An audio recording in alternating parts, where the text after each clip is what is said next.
ina so in ja kunne zuwa gare mu kami in tsaya. In ja kunnen wasu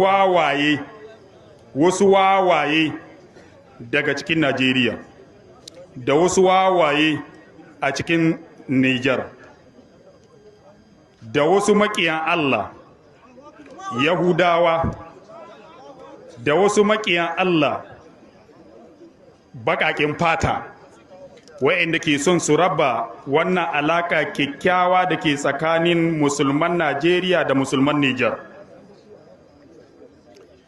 Akwai wawaye a Niger wa'inda ke fitowa suna zagin Najeriya, suna zagin shugabannin Najeriya. Wa'innan wawaye ne, ku kama hannunsu, in ba haka ba za su jawo muna bala'i. Wallahi musulmin Niger da musulmin Najeriya ba sa da bambanci. Dan Najeriya bai da bambanci da dan Niger, duk musulmai muke duk abu ɗaya nan. Me yasa idan rigima ta siyasa ta taso suke kokarin ku hada fada, ku rinka zagin junanku, wai ku yan Niger ne, wai ku ba yan Najeriya ne ba, wai yan Najeriya makiyan Allah ne? Lokacin da aka tashi wannan bala'i na yakin Niger, ga mini wani malamin da ma an Niger wanda ya tashi yayi tsaye yayi fada da wannan yakin da aka so a kulla, yayi fada yayi kokarin aka hikima, aka ga shugaban kasar Najeriya, aka ga shugaban Niger, aka tattaunawa, malamai ne na sunna, malamai ne na kasar Najeriya suka je can suka shiga. Shugaban kasar Najeriya ya fito yace tunda dai malamai sun sa baki to an fasa, bari shikenan a bar maganar yakin. Ya yadda. To yanzu wa'annan malaman da suka yi wannan aikin yan Najeriya ne mafi yawan su, amma a hakan wai kuma yanzu kai dan Niger zaka zo ka bude baki ka ce wai Najeriya munafukan Allah ne, Najeriya wa kaza, malaman Najeriya munafukan Allah ne. A matsayinka na musulmi, anya ka san ciwon kanka ko wawa ne kai? Yanzu cikin Najeriya mun samu wa'inda su kuma ke buɗe bake suna zagin Niger, suna ce ma Niger makiya Allah, ai Niger kwana nawa, awa nawa mun gama da ita, mun mata kaza. Kai da baka gama da turji ba, kaka gama da ƙasa.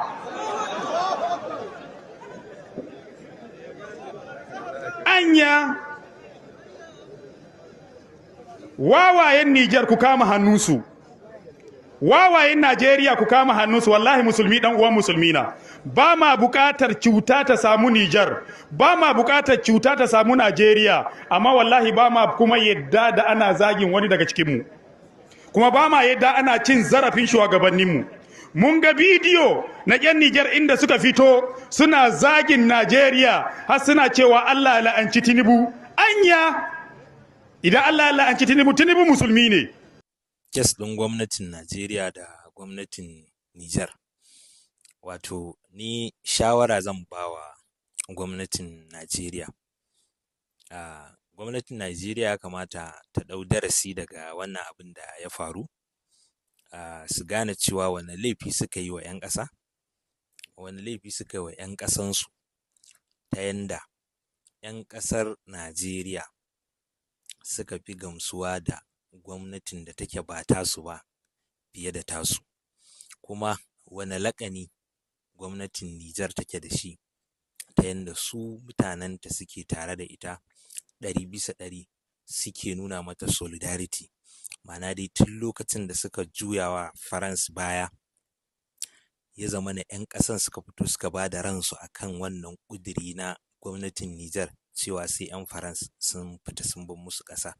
Kuma tun da suka fita suka bar musu ƙasa, ba irin conspiracy, wani tuggu da France bata shirya na ta haɗa gwamnati da 'yan ƙasa ba, abin ya ƙi cin nasara. To mu menene ku kuke wa 'yan ƙasa, gwamnatin Najeriya, ya zama na da abin da za ku faɗa 'yan ƙasa mafi yawa ba su yadda. So ya kamata ku ɗau darasi daga wannan abin da ya faru, ku tsaya ku nemi yardar 'yan ƙasa waɗanda suka zaɓe ku suka ɗora ka akan waɗannan kujeru. Ina ganin shine abin da ya fi dacewa da ku a wannan mataki. Allah tabaraka wa ta'ala ya kare mana yankinmu na arewa daga dukkan wani shari na gida ko na waje. Albarka annabi sallallahu alaihi wa alihi wasallam.